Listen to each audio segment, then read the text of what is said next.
voy a poner en la pantalla, les voy a compartir la pantalla con lo que era el afiche para presentar a nuestro expositor del día de hoy y también algunas reglas básicas de cómo vamos a llevar esta importante videoconferencia. Ya en este momento vemos 83 personas, ¿ya? La mayoría, queridos hermanos, de diferentes logias y valles, pero también invitados ya externos, ya que nos acompañan en esta oportunidad. Así es que voy a mostrarles el afiche. No sé si lo ven ya. ¿Se ven sus pantallas? Sí. Sí, se ve bien. Bueno, claramente. Sí se ve, sí se ve. Bueno, esto corresponde a la séptima videoconferencia, un ciclo de charlas que prepara nuestra Corporación Cultural Talcahuano 162, todas relacionadas con la temática, ¿no es cierto?, de la crisis sanitaria que hoy día estamos viviendo en nuestro país y en el mundo entero.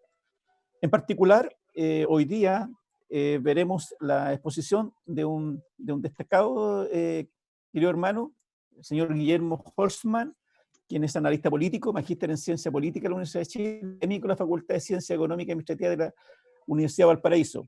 El título de esta exposición versa COVID-19, panorama internacional y su implicancia en nuestro país. Algunas reglas básicas para poder llevar esta videoconferencia, digamos, de la mejor forma, tienen que ver con lo siguiente, ¿ya? Vamos a silenciar, mantener en general como anfitrión en esta sala telemática, virtual, telemática, y las inquietudes, preguntas, observaciones se pueden hacer por dos vías.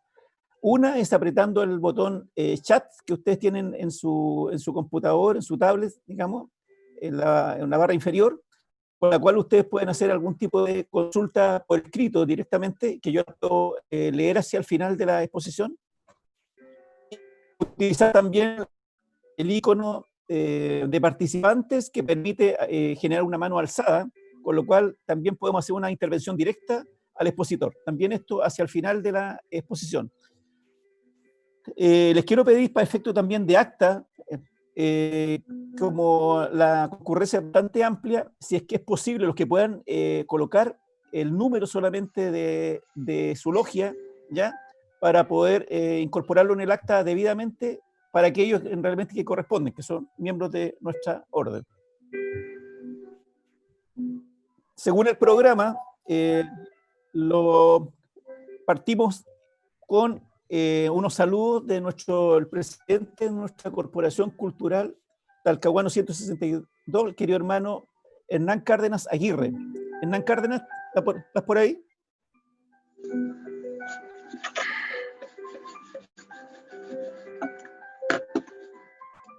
Ahora sí, se escucha. ¿Se escucha? Fuerte y claro. Fuerte y claro, Hernán. Bueno, para iniciar esta videoconferencia, como ha señalado nuestro amigo David, nuestra Corporación Cultural Talcahuano 162, recordar que es una corporación sin fines de lucro, que hoy día se enorgullece en presentar y dar la bienvenida a todos los presentes, particularmente hoy día que tenemos un bello ramo de flores aquí con la presencia femenina que no había sido muy escasa en las anteriores. Y a todos los amigos que hoy día nos acompañan, y poder dar también muy especialmente un saludo de bienvenida a Guillermo Holzman, que es un destacado analista de política internacional y profesor universitario y magíster en ciencia. Como Guillermo viene a nuestra casa telemática en esta región, la región del Biobío, y que queremos anclar esta conferencia, videoconferencia, en la histórica ciudad Puerto de Talcahuano, que es muy querida para todos nosotros. Y en relación a esta situación de lo que hoy día queremos dar un repaso, un inicio, un conocimiento de esta séptima conferencia, quisiera recordar algunas cosas. Primero, que el 26 de junio de 1945, 51 países de este planeta formaron lo que se conoce como la Carta que creó las Naciones Unidas. en pleno proceso que estaba cerrándose la Segunda Guerra Mundial. Guerra que, por todos los antecedentes que uno puede recoger históricamente, fue una guerra salvaje y cruenta, donde hay cifras estimativas, pero se estima que está entre 60 y 100 millones de personas que murieron en esta guerra. Y junto con ello se violaron en esta guerra sin limitaciones todos los derechos humanos. No se salvó ninguno. La próxima semana las Naciones Unidas van a cumplir 75 años desde su creación como un organismo internacional y no como un organismo supranacional. Es decir, como un organismo que tiene que funcionar por cooperación, por acuerdo entre las partes y no por dirección hacia quienes constituyen su membresía. Las naciones que formaron este organismo estaban saliendo de esa terrible guerra, pero a pesar de todo, los poderes existentes, entiende, no le dieron la posibilidad de ser un organismo también que tuviera en algunas áreas al menos un mandato sobre lo que eran los habitantes de nuestro planeta. También quisiera hoy día recordar que la OMS, o sea, la Organización Mundial de la Salud, fue creada solamente 3 años después de la creación de las Naciones Unidas, como organismo dependiente de esta misma, y que se le entrega como función la tarea de cooperar a que las distintas naciones del mundo en forma solidaria den el sustento económico para poder funcionar y ellos preocuparse de estudiar, investigar y asistir y apoyar a todos aquellos países, particularmente pequeñas naciones, donde las condiciones sanitarias de salud tienen muchas inclemencias hasta el día de hoy, como son las pestes, las hambrunas, la desnutrición y lógicamente las pandemias de las cuales hoy día estamos comprobando en directo por nuestras situaciones en todo el planeta. Tanto la OMS como las Naciones Unidas solo pueden proponer políticas sanitarias, no pueden exigir, tienen sus expertos internacionales en las materias que correspondan, pero no es un poder sanitario superior lo que le da ciertas limitaciones para poder actuar oportunamente con relación a lo que está sucediendo en algún tipo de pandemia particularmente. Por lo tanto, muchas veces también ellas tienen, porque dependen del financiamiento internacional de los países más poderosos, tienen que amorigerar lo que son sus análisis e instrucciones que dan a los países para implementar las políticas que debieran tomarse.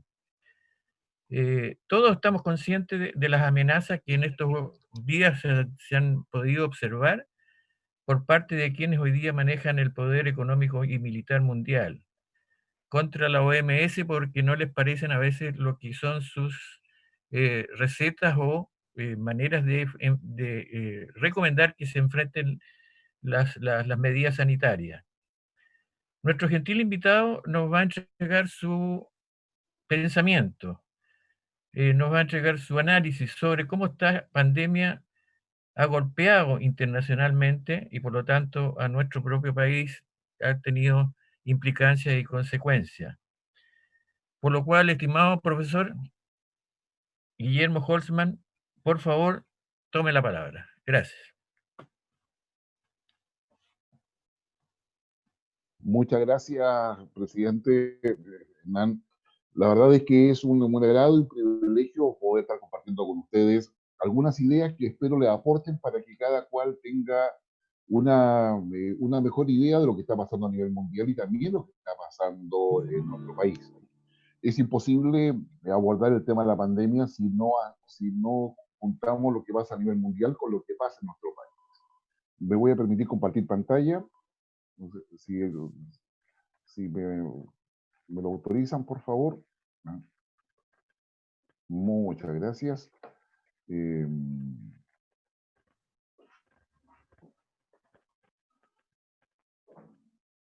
tal forma de dar paso a todo ello.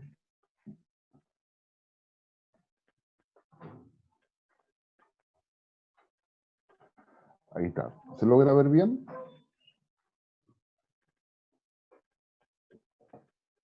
¿Están viendo la pantalla? Se ve bien. Bueno, Sí, se ve bien, querido hermano. perfecto. Bueno, mis queridos hermanos, amigos, digamos, quienes nos acompañan desde otras jurisdicciones y de otras grandes logias, un agrado, la verdad, un privilegio poder compartir con ustedes y agradezco muchísimo la invitación para poder, como les decía, colocar algunas ideas que me permita compartir y por supuesto estoy más disponible para responder las preguntas que hay al final esta, eh, de esta charla, por denominarla de alguna forma. A ver, lo primero, que quiero partir con esta lámina en la cual eh, se imagina a alguien que está en el 2030 tratando de explicar lo que pasó hace 10 años atrás. Son tantas las cosas que han sucedido entre el año 2019 y 2020, que son los más visibles, que en definitiva aparecen como todo un desorden tratando de dar una explicación de cosas que nos han sorprendido a todos a nivel mundial. Yo creo que eso es lo más relevante que yo diría en términos de confusión, en términos de cosas sorprendentes. La pandemia, desde el punto de vista más de análisis, es lo que se conoce como cisne negro, es decir, es un evento con muy baja probabilidad de ocurrencia, pero con un alto impacto. Y eso es lo que constituye la pandemia.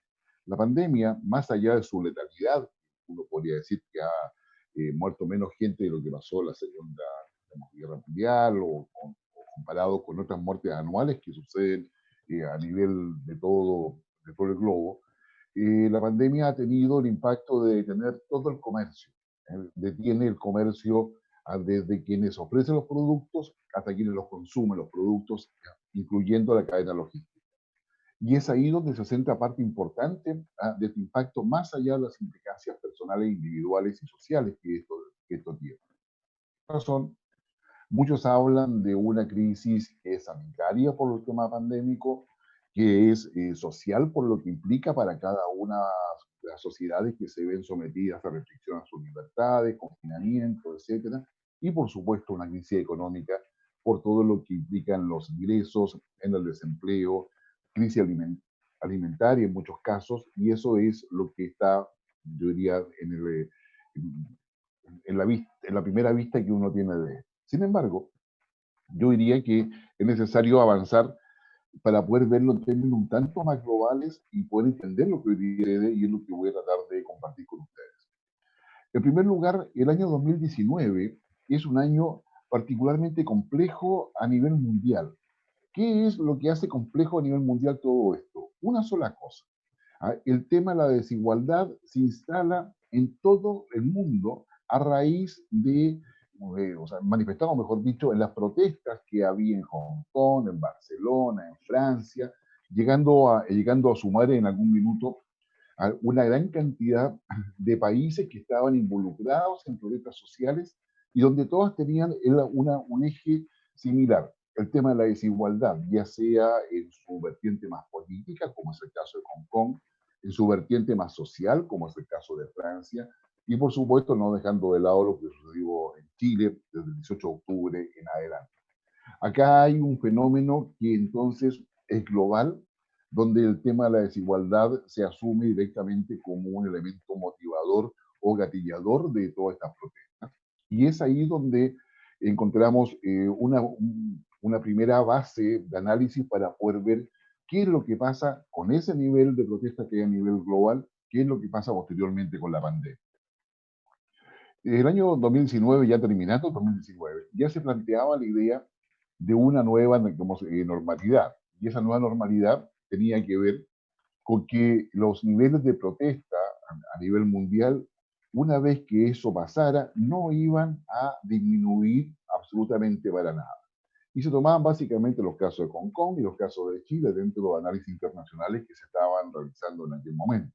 Y por lo tanto ya se planteaba de que la globalización, considerada como un proceso que descansa sobre un modelo neoliberal, que el mundo decide asumirlo como tal en noviembre de 1989 a través de un mecanismo que se va a conocer como Consenso de Washington. Es una reunión en esos años, noviembre de 89, que se convoca en la ciudad de Williamsburg, en Estados Unidos, como 300 kilómetros de Washington, D.C., donde el Fondo Monetario convoca a académicos, políticos, especialistas, para poder definir qué, qué cosa iba a suceder en el mundo una vez que se desintegrara la Unión Soviética.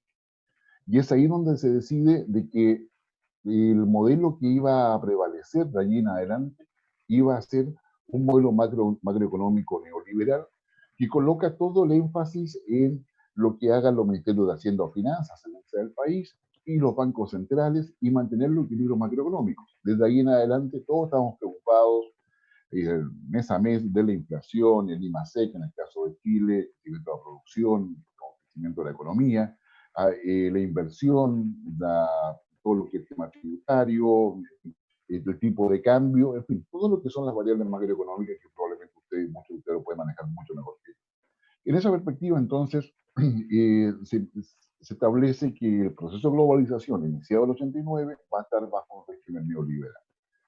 En esa oportunidad Chile es invitado particularmente, y es invitado particularmente porque Chile había instalado un régimen neoliberal en los años 80 como respuesta a una crisis económica y política que se dio en aquellos años, y se instala este régimen neoliberal en Chile.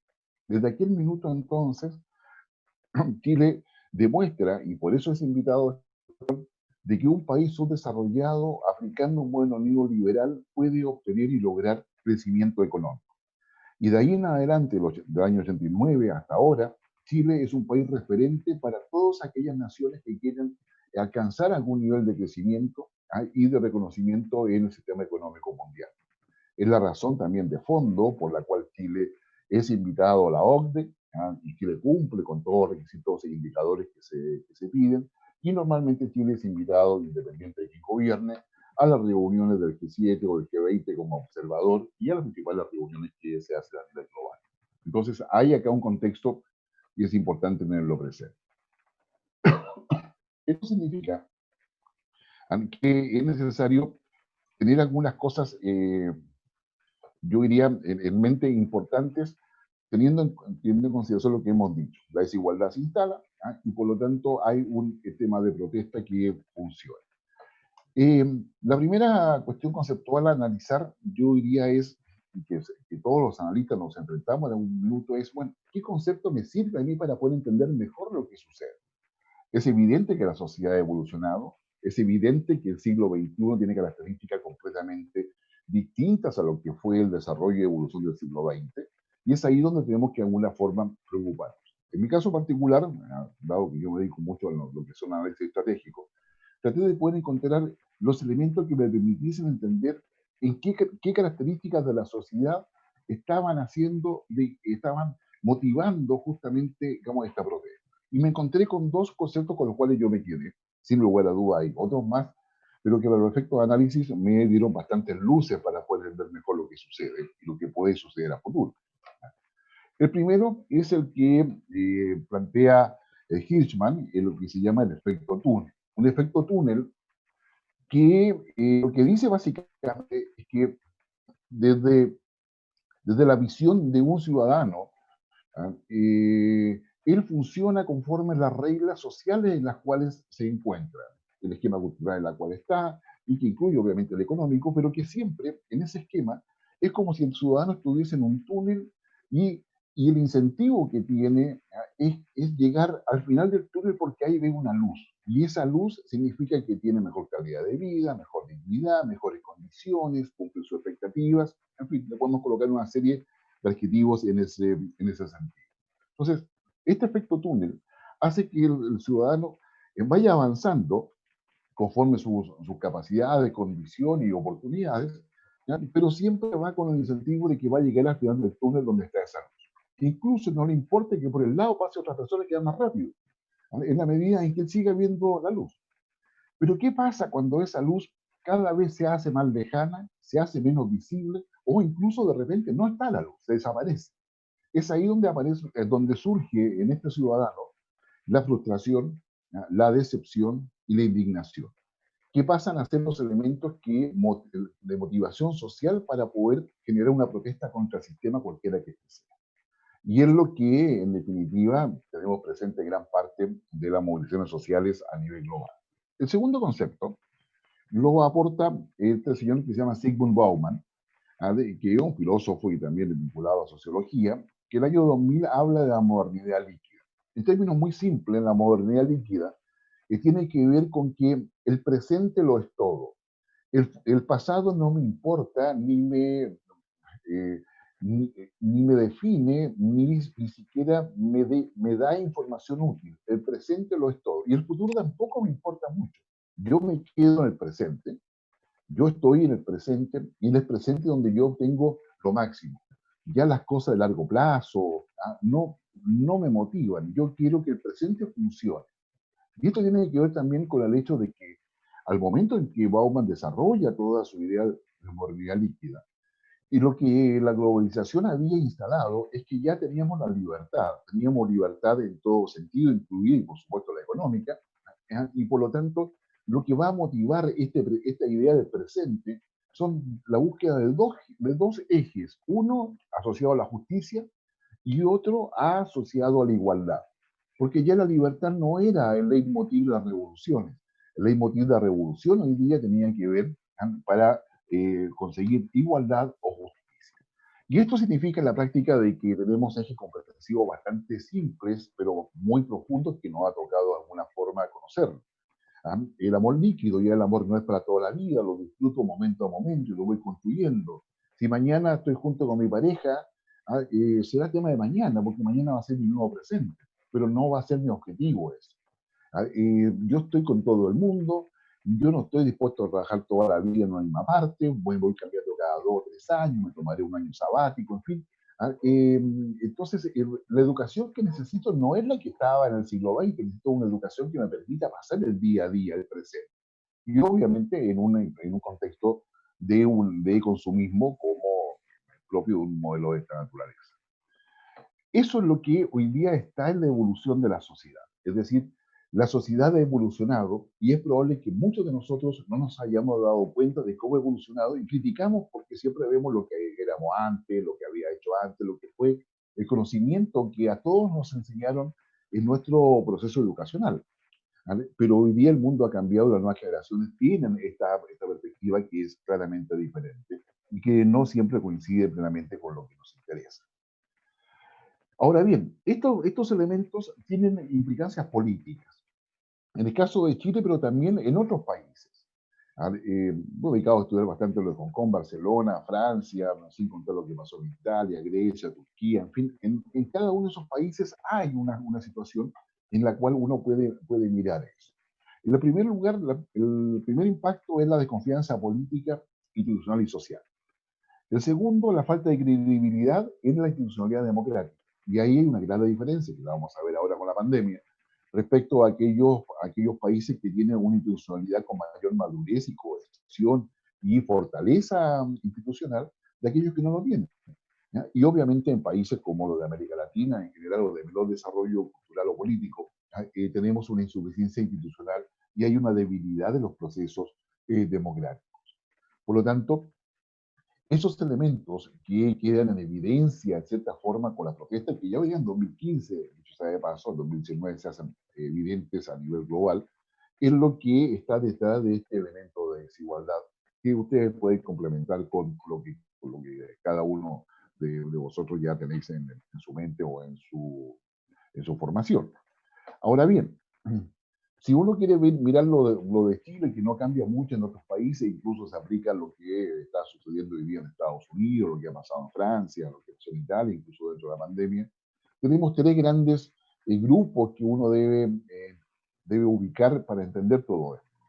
Primero, una sociedad que en forma, diría, mayoritaria, está en contra de la desigualdad, está indignada, siente impotencia, y genera una primera cosa que también es novedosa en este siglo XXI, que la política ya no se mueve solamente por temas ideológicos, sino que podríamos decir incluso de que la ideología es poco movilizadora, pero sí moviliza mucho el tema emocional, el tema del sentimiento político, en términos de que yo no acepto la injusticia, yo no acepto la desigualdad, yo no acepto la discriminación, yo no acepto la exclusión. Es decir, son sentimientos políticos que uno los puede llevar eventualmente a algún tipo de ideología, pero que van más allá de ella. De hecho, en todos los países hay varios procesos que se dan en forma paralela. La fragmentación política, la división al interior de los partidos políticos, la falta de claridad ideológica de los partidos políticos, baja militancia de los partidos políticos. La sociedad ya no participa dentro de las estructuras tradicionales que tenía la democracia, que por muchos años fueron los partidos políticos. Hoy día hay otros elementos. De ahí surge entonces esta identificación que nosotros hacemos de minorías intensas. Son minorías intensas que usan los beneficios de la tecnología. Les recuerdo nada más que el iPhone, que todos lo conocemos, se inventó en 2007. Recién en 2005 había algún tipo de teléfono celular. Es decir, la idea de tener un dispositivo en nuestras manos con capacidad de poder intercomunicarnos entre nosotros más allá de las fronteras es de no más de 20 años. Entonces, yo diría que acá tenemos un tema donde surgen estas minorías intensas, que a través de redes sociales como WhatsApp, Facebook, Instagram, Snapchat, se comunican y van colocando ideas. Y si uno no está de acuerdo y dice que no está de acuerdo con esa idea, le hacen bullying. Le hacen un bullying para que la opinión no surja ni quede registrada en estas redes sociales. Es lo que se llama, para aquellos que conocen de teoría de las comunicaciones, la espiral del silencio. Es decir, el costo de decir algo es tan alto, porque me van a hacer bullying, me van a descalificar, me van a atacar, es que yo definitivamente prefiero quedarme en silencio. Y es ahí donde está el dominio de estas minorías intensas que logran establecer la agenda y logran definir básicamente qué es lo que allí sucede y cuáles son los temas que los gobiernos deben abordar. Y luego están unos grupos que son bastante minoritarios, pero con suficiente capacidad de poder generar a través de acciones violentas de distinta naturaleza una presión constante y que de alguna forma se complementan con lo que dice la minoría intensa, y la minoría intensa a su vez representan en cierta forma la indignación o la impotencia que una parte importante de la sociedad puede tener. Es ahí donde se configuran básicamente los elementos más importantes o relevantes. En lo concreto, por ejemplo, en el caso de Chile, quedó en claro cuáles son los temas más relevantes que habían que resolver, qué cosa pasaba con el sistema político. Esto es la encuesta al mes de enero de este año, y de qué manera eso estaba marcando un escenario político bastante complejo, que en el caso de Chile se resuelve por el acuerdo político del 15 de noviembre del 2019, donde se establece una ruta institucional de solución que va a estar reflejada, o iba a estar reflejada en un plebiscito que se iba a realizar el 26 de abril y que finalmente se postergó para el 25 de octubre, algunos meses más, pero donde los chilenos vamos a tener que optar por saber si aprobamos una convención constitucional, ya sea plenamente electa o la mitad electa, o rechazamos la posibilidad de un cambio de constitución. Y eso yo diría que está bien. Le aprovecho de decir de inmediato, en todo caso, de que este proceso electoral se va a realizar el 25 de octubre y no habría razón para que no se realice hasta el día de hoy, por lo menos, incluso con pandemia de por medio. Pero tenemos, yo diría, una advertencia que hacer. En el mes de diciembre y también en el mes de enero, el Congreso se negó rotundamente a legislar acerca de dos cuestiones básicas. Primero, conocer cuál es el origen de los fondos que van a financiar las campañas del apruebo o el rechazo. Y lo segundo, que no se coloca tope para el financiamiento. Es decir, los que están por el apruebo pueden sacar plata donde quieran, o sea, es decir, incluso aquella que no podemos decir dónde viene, por ejemplo, multinacionales, crimen organizado, otros países, en fin, para financiar la campaña, y eso sin tope. Y los de rechazo lo mismo, pueden sacar plata de multinacionales, crimen organizado, otros países. Por lo tanto, cada vez que eso sucede, cuando no hay topes o no hay claridad o transparencia respecto al financiamiento de determinadas campañas políticas, se produce, particularmente en un plebiscito, un proceso de polarización. En consecuencia, una de las cosas más relevantes es evitar la polarización.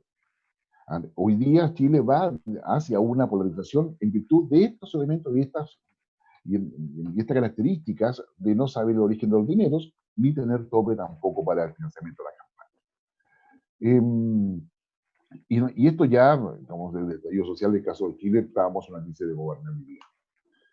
¿Qué vamos, si vamos al tema de ya con la pandemia instalada? Acá le queremos hacer otra observación conceptual que es importante. Primero, es que para poder tener un control de la agenda política, social y económica, se requiere necesariamente tener control de los contagios y acceso a las vacunas.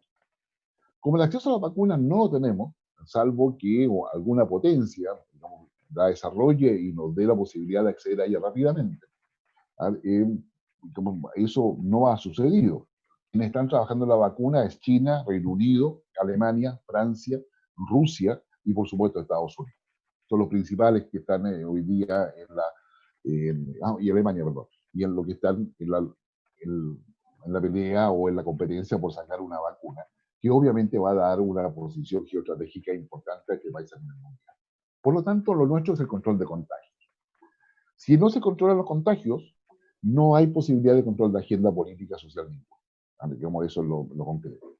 Y justamente la situación que hoy día está Chile es que la estrategia utilizada, más allá de haber comprado los insumos, las camas, los ventiladores mecánicos, etc., en definitivamente la estrategia de control de contagios no ha dado resultado. Hoy día estamos en ese brete, podríamos decirlo en español antiguo, estamos enfrentando un escenario completamente distinto en virtud del fracaso de estrategia anterior. Por las razones que haya sido, eso fracasó y ahora estamos en una nueva situación.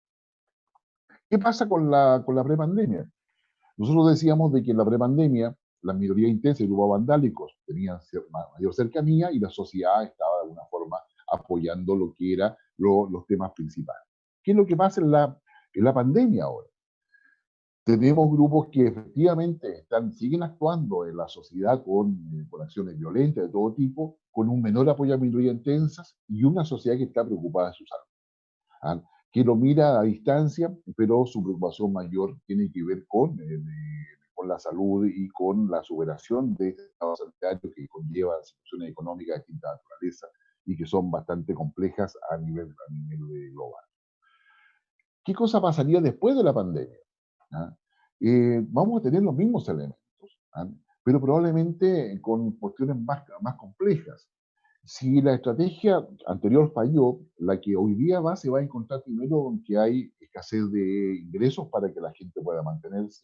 Hay malos datos para saber dónde están las personas que necesitan el auxilio del Estado. Y acá les quiero hacer una sola mención. El Estado no tiene todos los datos y no los tiene no solamente por un problema de estructura del Estado y eficiencia estatal para poder ir a esos datos, sino también porque en virtud de cómo ha ido el desarrollo chileno, tenemos mucha gente que adulteró cualquier tipo de encuesta estatal para saber su situación. Porque como a cada persona se le da un puntaje, y ese puntaje permite acceder a distintos beneficios del Estado, desde poder financiar la universidad hasta poder tener acceso a subsidios de vivienda y muchas otras cosas más. En definitiva, tenemos que la adulteración de todas las formas con que el Estado recogía información de la población hoy día hace que el Estado no tenga claridad dónde están las personas más vulnerables en realidad. Y ahí hay un tema que nos está afectando hoy día, yo diría en forma directa y en términos bastante concretos. Bueno, la cosa es que esta situación va a generar obviamente mayor indignación, mayor frustración, mayor crítica, y por supuesto va a haber también un tema político ideológico detrás de eso y también un discurso respecto a lo que significa la eficiencia o no del gobierno. Ahora, para el análisis, para decirlo así en términos simples, hoy día en Chile tenemos, yo diría, podemos visualizar estas etapas. Una etapa de recuperación que estaría eventualmente entre agosto y enero, conforme los datos que hoy día manejamos, que estaría entre dos vías, una institucional que estaría dada por que se cumpla el calendario electoral con el plebiscito ahora el 25 de octubre, las elecciones municipales, tanto alcalde como concejales y gobernadores en abril próximo y posteriormente a las elecciones parlamentarias y presidenciales. Y pues también tendríamos a la vez una vía no institucional que se ha mantenido en el tiempo y que mantiene de alguna forma una presión sobre el sistema para poder avanzar, por ejemplo, a una asamblea constituyente, adelantar elecciones o generar una situación de mayor crisis dentro del sistema. ¿Ya? Y luego ya entraríamos a la pospandemia con la instalación de la nueva normalidad. Lo novedoso de esta gráfica que tenemos ahí es que no es automático el paso de la pandemia a la nueva normalidad, sino que reconocemos una etapa de recuperación que es muy relevante, conforme lo voy a explicar. Entonces, ¿qué es lo que hay acá? Vamos a tener que saber cómo nos recuperamos. Y ahí tenemos una serie de problemas, y por eso es importante entender esto para luego ir a lo que debemos mirar dentro de lo que está pasando a nivel mundial. Los elementos generales de análisis, para quienes les interesa algo más detallado, tienen que ver con un gobierno que debe estar vinculado, relacionado y dialogando, y si es que no negociando, con el empresariado, los medios de comunicación, los alcaldes, y darle también un espacio a la ciudadanía. Al lado tenemos, digamos, grupos que van presionando sobre todo ello, ¿ya? Y al otro lado tenemos la dinámica propia de nuestros partidos políticos, de la alineación que hay y todo, digamos, y todo eso. La erupción del COVID-19 significa tener claro de que Chile va a estar enfrentando un estallido social, demandas ciudadanas, la sequía, que no se nos debe olvidar, a pesar de las lluvias que hemos tenido estos días, un ambiente internacional muy volátil, complejo e incierto, y además la presión del cambio climático. Y acá hay cosas interesantes de considerar. La primera es que para poder tener un espacio de recuperación tenemos que superar la desobediencia civil, la insuficiencia institucional que hemos visto y que se ve difícil dado el proceso legislativo que han tenido varios proyectos presentados por el Ejecutivo, y por supuesto la desobediencia institucional. Pero a su vez también tenemos que agregar el tema de la polarización que ya habíamos señalado, la desconfianza, la falta de cohesión social que tenemos y todo lo que ello implica de aquí a futuro. Las proyecciones, conforme uno lo ve acá en Chile, es que hay necesidad de una gestión completa de la crisis, y de tal forma de que la cuarentena efectivamente se cumpla, el autocuidado efectivamente sea responsabilidad de la sociedad. Entonces tenemos un problema, un tema mucho más estructural respecto al sistema político en general, y tenemos a su vez a una sociedad que está marcada por los elementos que hemos señalado anteriormente. Acá en el caso de Chile, el presidente ha señalado que la crisis está hecha por 5 factores, y el gobierno está asumiendo efectivamente de que la pandemia es capaz de sepultar lo que queda pendiente de estallido social, porque estaría involucrado en lo que el gobierno está realizando de aquí a futuro. Eso es la declaración de la presidencia para los efectos, y no ha cambiado mayormente, sigue con los proyectos en ese sentido, y con la idea hoy día de un acuerdo por $12.000 millones para poder generar un incentivo a la economía y poder funcionar. Esto es una lámina que no es mía, es del ministro de Economía, quien presentó hace unos días atrás, los ejes sobre los cuales se va trabajando la reactivación post-pandemia y sobre lo cual se está trabajando el acuerdo nacional que hoy día se está discutiendo. Entonces tenemos ahí varias cosas, pero también algunas cosas que es importante. Hay 2 cosas que yo destacaría: el fomento y la digitalización, y lo que es la modernización de los procesos. Ya lo vamos a ver luego, porque tiene que ver con lo que se nos viene encima. Hoy día el mundo está en una dinámica diferente, y esa dinámica diferente significa entender de que vamos a una modificación geoestratégica y geoeconómica relevante, donde nos enfrentamos a una recesión que viene atrasito del COVID-19, y esta recesión mundial implica cambios de paradigmas económicos a nivel mundial y las modificaciones de lo que es el modelo de desarrollo. Ahora bien, en el caso de Chile, la modificación del modelo de desarrollo significa al menos discutir 2 grandes cosas. Una es el cambio de la matriz productiva del país, un tema que se viene, yo diría, hace no menos de 15 años colocándose o insistiéndose de que debe ser así. Y por otro lado, también tener un Estado más eficiente, y ahí se está planteando una agencia de calidad de políticas públicas. En eso coincide tanto el sector privado como el gobierno o el Estado, de qué es necesario hacer. Pero decirlo es una cosa y hacerlo es otra.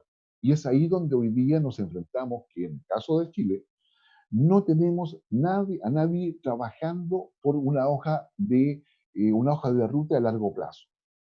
Todo el esfuerzo que está haciendo Chile está en el corto plazo. Y no hay manera de poder generar estas hojas de ruta de más largo plazo. ¿Por qué es tan importante eso?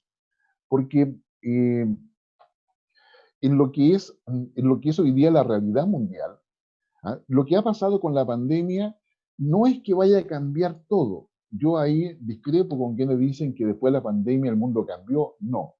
En primer lugar, el modelo macroeconómico neoliberal que sostiene el proceso de globalización no se ha modificado y no se ve que se vaya a modificar. Hasta el minuto no hay ninguna señal a ese respecto. El modelo político en el cual se descansa el proceso de globalización, y como bien decía Hernán al inicio, descansa en lo que fue el acuerdo político post Segunda Guerra Mundial para crear las Naciones Unidas y dejar el Consejo de Seguridad con derecho a veto a los países triunfadores de la Segunda Guerra Mundial, que a la sazón eran el Reino Unido, era Rusia, bueno, la Unión Soviética en aquel entonces, era Estados Unidos, era Francia, en definitiva, son ellos los que quedan con el derecho a veto y los que controlan el sistema político a nivel mundial. Recién en el año 70 se incorpora China, a raíz de la gestión que hace el gobierno de Nixon en aquella época, y finalmente queda China, digamos, dentro de este elemento. Tampoco se ha modificado. ¿Qué cosas sí han cambiado? De que lo que se esperaba que iba a ser dentro de unos 3 o 5 años más, se adelantó. ¿Y qué cosas se adelantó? Se adelantó el teletrabajo, pero también se adelantó el teleaprendizaje, que pocas personas lo mencionan. Hoy día, o el autoaprendizaje, perdón, hoy día estamos más dispuestos a autoaprender. Yo creo que muchos de ustedes han aprendido a manejar un computador o alguna aplicación en el teléfono que antes no manejaban y que hoy día obligatoriamente debemos conocer. Bueno, esto mismo está pasando en términos laborales, esto mismo está pasando en términos educacionales, donde el alumno se somete a una pantalla de computador, tablet o teléfono y tiene clases y logra de alguna manera funcionar de esa manera. Entonces tenemos acá problemas que no son menores en términos de que hay una modificación que va a afectar nuestro comportamiento, pero la estructura se va a mantener exactamente igual hasta ahora. Por tal cual, por lo menos hasta ahora, se mantiene igual y no va a haber cambio. Otra cosa que ha pasado a nivel mundial, el multilateralismo que nos acompañó en todo este proceso de globalización. Es decir, los países cooperamos entre todos, Chile, un campeón de los tratados de libre comercio, multilaterales, bilaterales, y sucede que hoy día la pandemia dejó en evidencia de que eso no es real, que no funciona. Nunca se había pensado siquiera de que para poder traer ventiladores mecánicos había prácticamente que hacer una operación secreta.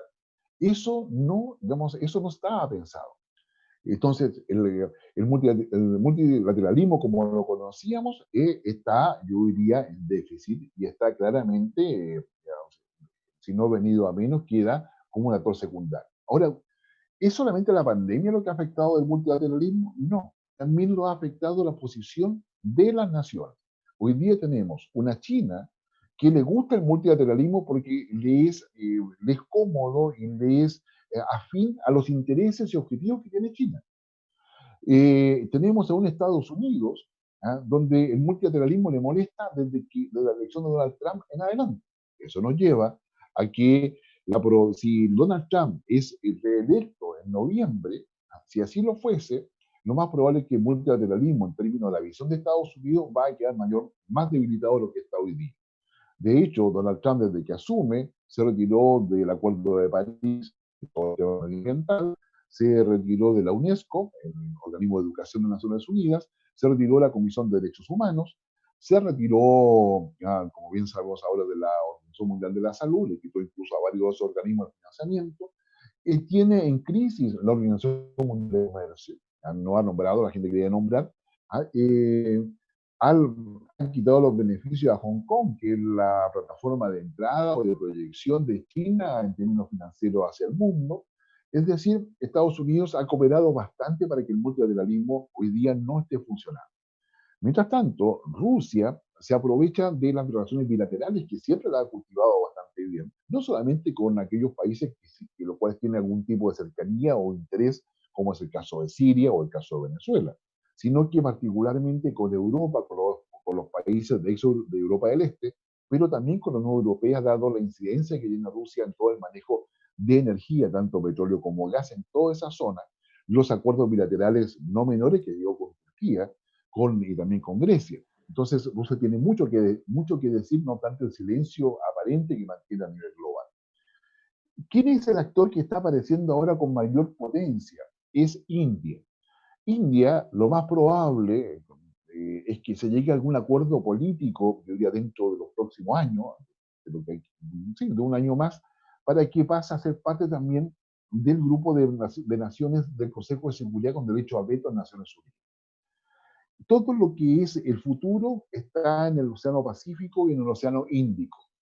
¿Ya? ¿Y por qué? Porque quien definió eso es China para poder generar la ruta de la seda terrestre y marítima, lo que ellos llaman One Belt, One Road, o la ruta y la franja, como se la han traducido al español. Y que significa entrar desde Asia y entrar por Turquía hacia Europa. Y eso también significa, que pasa por Irán, por Irak, por Siria, y si uno ve los intereses chinos en Medio Oriente, lo que debería considerar. A su vez, China también en términos marítimos tiene mucho interés en África con un alto nivel de inversión, ha comprometido inversiones acá con Ecuador, reafirmada hace unas semanas atrás, nuevamente con Lenín Moreno, presidente ecuatoriano, y tiene una cantidad de intereses. No es menor el acuerdo con el cual llega hoy día con Chile, para que Chile sea quienes también provea seres humanos para la prueba de la vacuna que China está desarrollando y que nos haría a nosotros pensar que seríamos los primeros en tener acceso a esa vacuna si es que la logra desarrollar y demostrar que funciona adecuadamente. China, a su vez, Xi Jinping hace 3 semanas atrás, cuando inaugura la Asamblea Mundial de la OMS, digamos, ofrece de que si China logra hallar o generar la vacuna respectiva contra el COVID-19, esa vacuna la va a declarar como un bien social mundial, es decir, no cobraría patente industrial por ello. Pero eso lo puede hacer China, China que es un país hoy día, yo diría que es la paradoja del siglo XXI. ¿Por qué? Porque China es un país comunista, marxista, declarado por ellos mismos, en todos los documentos así lo definen, y que además ejerce el capitalismo como el mejor de los países capitalistas. ¿Ya? Y eso nadie se lo habría imaginado en el siglo XX. En el siglo XX todos nosotros aprendimos de que un país marxista comunista lo que tiene es una economía centralmente planificada, pero en ningún caso capitalista. Pues bien, China hoy día lo es, y eso ya constituye, yo diría, una paradoja, más allá de todo lo que pudiésemos decir, es una paradoja que es realidad. Lo que usted piensa y yo pienso lo mismo, eso es realidad. China es un país comunista que está liderando ahora un proceso de globalización que está basado en un modelo neoliberal. Y es ahí donde entonces viene la idea de que el multilateralismo podría tener una segunda expresión en un multilateralismo 2.0 que puede ser importante. ¿Qué otra cosa relevante a nivel mundial? Que a nivel regional territorialmente, en lo que es América del Sur, no hay ninguna estrategia común para enfrentar esto. Baste ver las diferencias que hay entre cómo Bolsonaro en Brasil enfrenta la pandemia a cómo lo hace Argentina. Si yo lo invitara a este minuto, por ejemplo, le dije, vayámonos, qué sé yo, no sé, a Nueva York, qué sé yo, al Empire State, y en el piso 40 veamos cómo está América del Sur. Y yo le dijera, ¿quieren invertir usted en América del Sur? La primera pregunta que ustedes harían es, ¿cómo está Brasil y cómo está Argentina? No preguntarían por Chile, porque Chile no es tan visible en esta visión tan macro, pero preguntarían por Brasil y Argentina. Si tuviesen ustedes la capacidad económica, ¿invertirían en América del Sur sabiendo cómo está Brasil y Argentina? Probablemente lo pensarían. Pues bien, con esto les quiero yo decir o transmitir de que si Brasil y Argentina no logran algún tipo de acuerdo, diálogo o estrategias comunes, va a ser muy difícil poder avanzar hacia una visión más integrada o alguna posibilidad de estrategia común en toda América del Sur. Yo creo que eso es un tema interesante. Como la OEA no sirve para esos eventos, tampoco lo sirve Prosur, Y ahí tenemos, yo creo que otra cosa que es relevante es que dado la situación de la pandemia, como dijimos al inicio, entre lo que es lo que sucede con la oferta y con la demanda, si a nivel mundial no hay una superación casi al mismo nivel de todos los países, da lo mismo que China recupere toda su capacidad productiva y logre controlar incluso el foco que tiene ahora en Beijing. Porque para que la capacidad industrial de China realmente pueda instalarse y pueda generar una recuperación económica, requiere que haya mercados que le compren. Si esos mercados están en Europa, están en Estados Unidos, están en América Latina, pero los países no se han recuperado, quiere decir que no tienen ingresos para recuperarlos, no tienen posibilidad de consumir, y en consecuencia la industria china va a tener que producir menos porque no va a generar, ¿no es cierto?, inventario, o tener cosas en bodega, sino las va a vender. Entonces, la pandemia tiene un imperativo que es más complejo, es que la superación de la pandemia tiene que hacerse en forma gradual, pero en forma prácticamente simultánea o sostenida por todas las áreas que están involucradas con eso. Hasta el minuto Chile, como yo le decía, no tiene una hoja de ruta a largo plazo, que es fundamental en esos términos, para poder buscar los aliados que necesita. ¿Qué tipo de aliados, por ejemplo? Aquellos países que tienen una dependencia similar tanto de China como de Europa y Estados Unidos. Y ahí los que califican son Corea del Sur, Japón, Taiwán, si queremos tomarlo como país, Nueva Zelanda y Australia. Es ahí donde estarían nuestros socios naturales, que además tienen todo una mirada eh, hacia el Océano Pacífico y el Océano. En consecuencia, debiéramos estar pensando en un multilateralismo 2.0 que nos lleve a todo, digamos, a todo eso.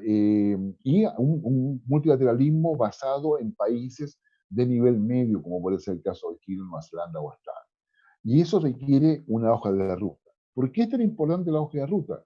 Porque es lo que permite acceder a inversión, es lo que permite acceder eh, a lo que es transferencia de tecnología. Y esos elementos pasan a ser, yo diría, relevantes en términos de lo que se quiere alcanzar.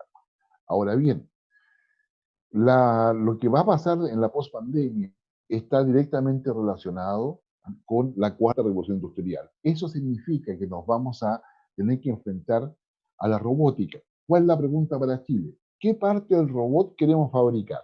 ¿Queremos fabricar el dedo gordo del pie de un robot? ¿Queremos fabricar un chip? Pero para eso tenemos que tener capacidad industrial. ¿Ah? ¿En qué cosas nos queremos meter en inteligencia artificial? ¿Qué cosa queremos hacer en ese ámbito? Significa transferencia tecnológica. Significa tener capacidad para poder involucrarnos en eso. La cuarta revolución industrial se basa en las pymes, no se basa en la grande industria. El plan estratégico de China señala que para el 2025, probablemente el día 2026 o 2027, China quería ser la principal plataforma industrial del mundo. Eso significa que ellos quieren, como objetivo, establecer que se iban a abastecer con facilidad a un 60-70% del mercado mundial con cosas fabricadas en China. ¿Pero qué significa eso? Significa que en China se hace el ensamblaje final y cada una de las piezas del bien que se está produciendo se lo piden a distintas pymes de distintas partes del mundo. Y ellos ensamblan. Hoy día con la pandemia eso empieza a cambiar. Entonces, ¿estamos nosotros preparados para eso?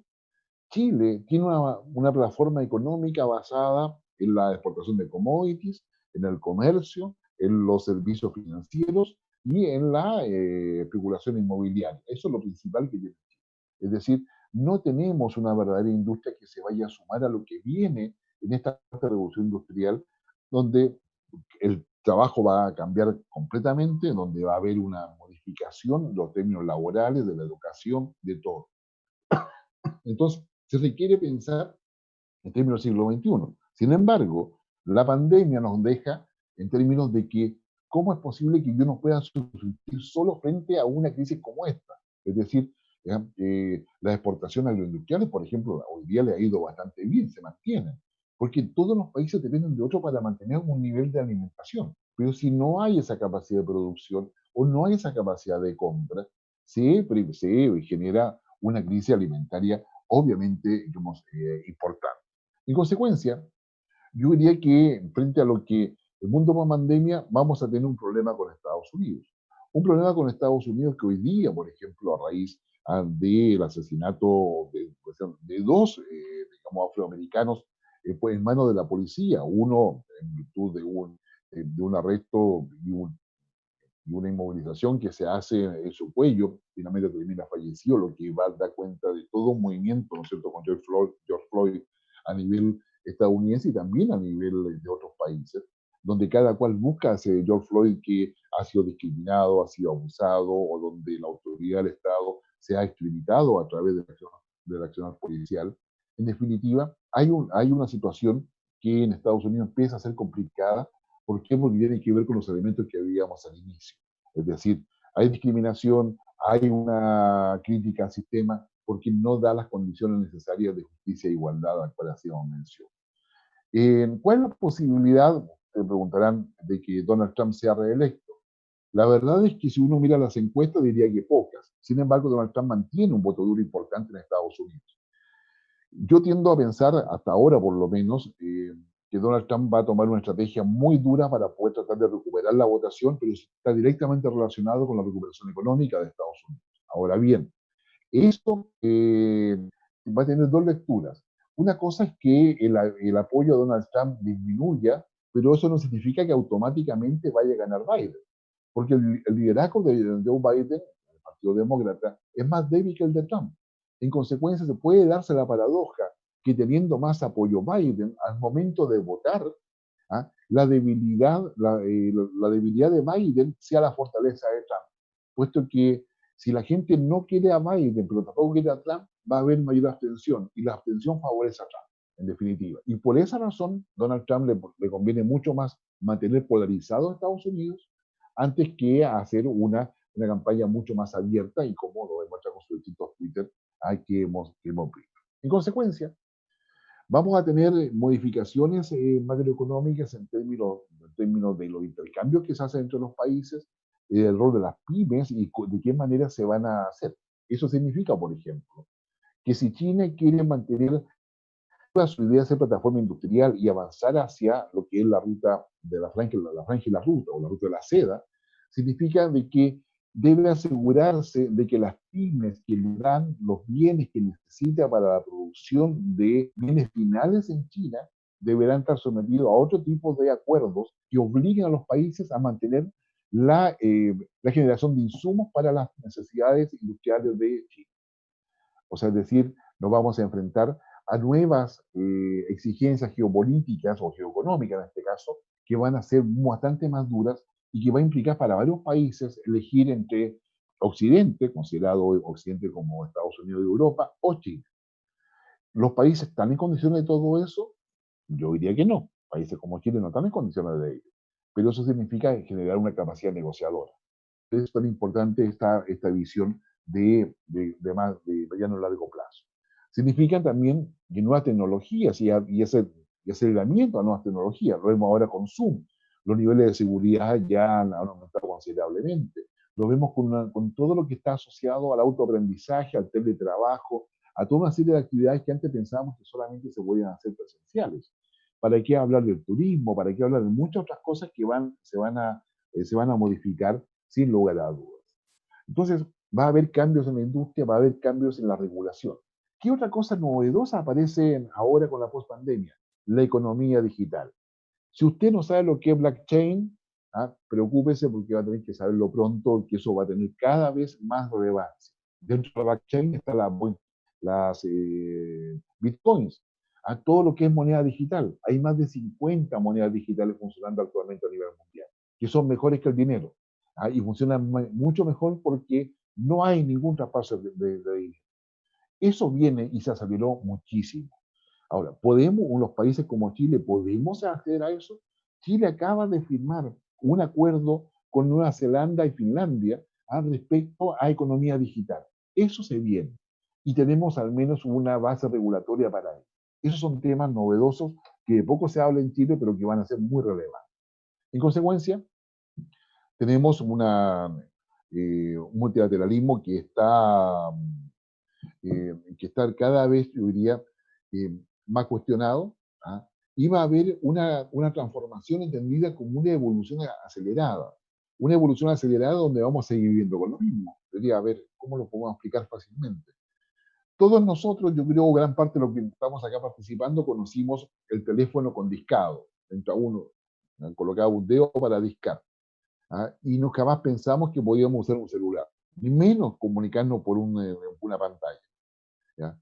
Pues bien, eso, y todo esto que ha pasado en menos de 2 décadas, ahora va a pasar mucho más rápido, ¿ya? Para poder pasar a lo que hemos estado conversando. Entonces, todo lo que es digital va a tener mucha relevancia, pero también va a tener mucha relevancia cómo yo me sumo a eso. Y si los países están preparados para todo esto.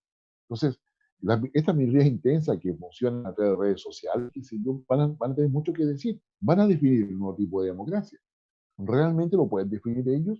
¿O también tendríamos que estar nosotros que vemos a lo lejos lo que está sucediendo, o somos observadores participantes? Observamos, apoyamos, o rechazamos, pero no nos involucramos. Y ahí yo creo que hay un tema que es importante poder considerar. ¿Qué cosas requerimos, por lo tanto? Confianza. ¿Ah? Confianza en los científicos, en las autoridades públicas, en los medios de comunicación.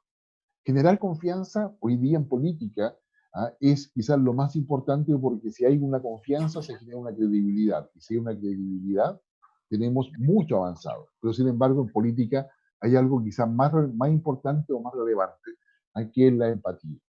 Y lo que vamos a ver, digamos, este año y el próximo a nivel de América Latina va a ser muy difícil, muy difícil, pero va a significar también que vamos a tener que ser capaces de poder imaginarnos un poco el futuro y anticipar. Y ahí yo le insisto que lo relevante es tener una hoja de ruta ya preestablecida de mediano y largo plazo. ¿Qué tipo de industria queremos desarrollar? ¿Cómo la vamos a desarrollar? ¿Qué rol va a jugar el Estado dentro de todo eso? Si va a ser ahora, por ejemplo, decisiones importantes. ¿Vamos a ayudar el país? ¿Va a ayudar a las grandes empresas? Si así fuese, el Estado no debería tener acciones de esas empresas. No debería estar parte de la toma de decisiones respecto para orientarla en esta hoja de ruta que el Estado tiene. Hoy día no tenemos esa hoja de ruta definida, y uno imaginar, como se dice yo, en términos de cómo va a ser el futuro.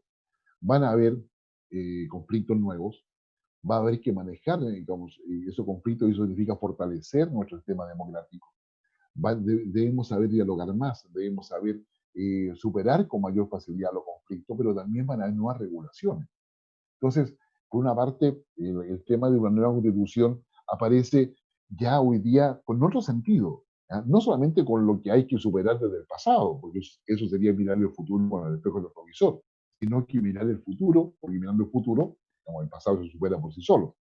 Entonces, acá hay un necesario cambio de mentalidad para entender la evolución de la sociedad, para entender el contexto, las debilidades que tenemos en nuestro sistema político, social, económico, el tema ético de por medio que usa todo eso.